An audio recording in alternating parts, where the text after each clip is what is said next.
Hello guys, Luna here, and welcome back to another Black Ops 4 video. In this one, we're recapping the first day of action, discussing the main issues that are being considered for the first game updates, and looking at some things where there is confusion, including how to base jump and break down your weapons. If the video is helpful, smash the like button, it really does help me out. Now, whatever your feelings of the Blackout Battle Royale, one thing is for sure, Treyarch, who are making the game, always listen to your feedback and address the issues and concerns of players in the form of updates. It's one of the key things that you will notice about the game, just how quick updates will be released, and in fact they already have some fixes already done and ready to go for the first patch, which will be out later today at 10 AM Pacific time. So let's take a look at some of the current issues they're looking into for the upcoming patches. First is of course item pickups. Pretty awkward at times, really slows you down when looting fast. They will be updating the game to make pickup speeds as fast as possible without interfering with reloading, and make it easier to pick up items without looking directly at them. For PC players, you'll be able to map keys to instantly pick up items when the Blackout Bear goes live on PC later this week. But for us console players, it's definitely the #1 issue they plan to resolve, and for me, I would prefer that they just do tap so it's really quick, and maybe consider changing the reload button, or consider changing the loot button to something else it's not the same as the reload one. Because then you also have the opposite thing where a couple of times I've went to reload, I picked up a random gun from off the ground. When I wasn't aiming at the ground, I was just standing nearby it. So I definitely think that having the reload and the loot buttons as the same button is definitely going to cause a lot of confusion going forward, and I think it's probably best just to swap one of the buttons for something else. What about quick equip menu then? Some players have had troubles performing certain actions while the quick equip menu is open, and there are 2 fixes already set to go for the update later today because they were meant to be in the beta, they just didn't have time to implement them, which is why we have it so soon. So in this update, quick equip will auto-close if you don't do anything for 5 seconds, and auto-close and prevent from opening when using the recon car.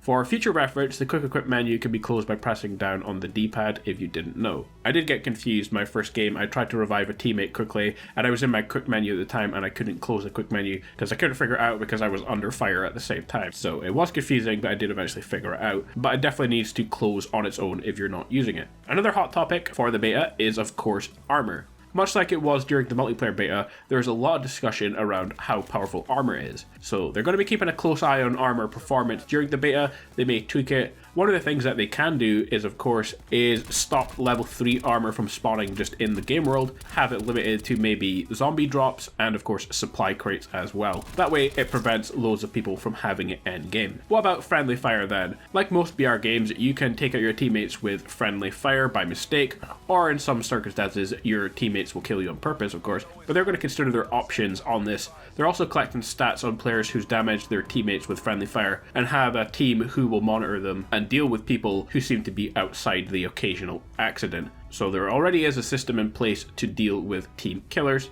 But like I said, they are considering other options, like potentially getting rid of team killing friendly fire altogether. Next guys, Treyarch have provided us with some quick tips to help us get started, because there is a lot of confusion about some of the things in game. The first one is about getting the maximum distance with your wingsuit. You start the game inside of a helicopter, but it's actually a lot quicker to drop and reach a fast velocity with your wingsuit and then glide forward and parachute than it is waiting for the helicopter.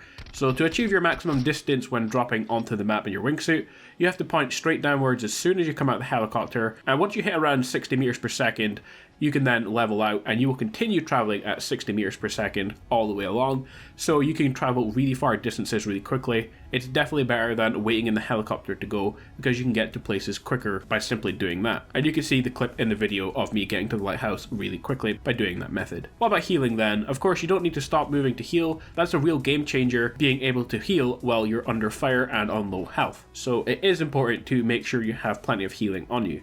What about weapon breakdowns then? Don't forget that if you go into your inventory, you can hover over your weapon, hold down the button to quickly unequip all the attachments to your weapon. So don't forget to do that before you switch weapon, because of course all of your attachments will stay on the one that you drop on the ground. They could consider making a system where if you equip a new weapon, all the attachments automatically equip to the new one that you pick up, but that may make the game a bit too easy, but I'd like to know what you think of that. What about base jumping off of structures and redeploying your wingsuit? This is probably one of the most talked about topics, And it's really simple. All you have to do if you want to redeploy your wingsuit is when you jump off a building, make sure you keep your finger down on the jump button and it will open automatically. So really straightforward. Our final topic today is simply what should we expect from a game in the future? And according to David Vonderhaar, essentially they have a clear plan on where they want to end up.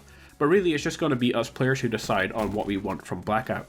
I think only a few months after it launches we will see players requesting a new map, for example, which is going to be key to keeping the game going forward, because in both PUBG and Fortnite, players definitely get bored with the same map and always want more stuff added. A good reward system, challenges, etc. will also be vital in keeping us entertained, but it's up to us to decide what we want and what does and doesn't work in game, and I think that's a good way of doing things. So guys, the first update for the beta will be out later today, and I will of course covering it. If you want daily straight to the point news and updates, don't forget to hit subscribe and turn on notifications so you don't miss my next upload. Leave your comments below, and guys, I will see you in the next one. Peace out.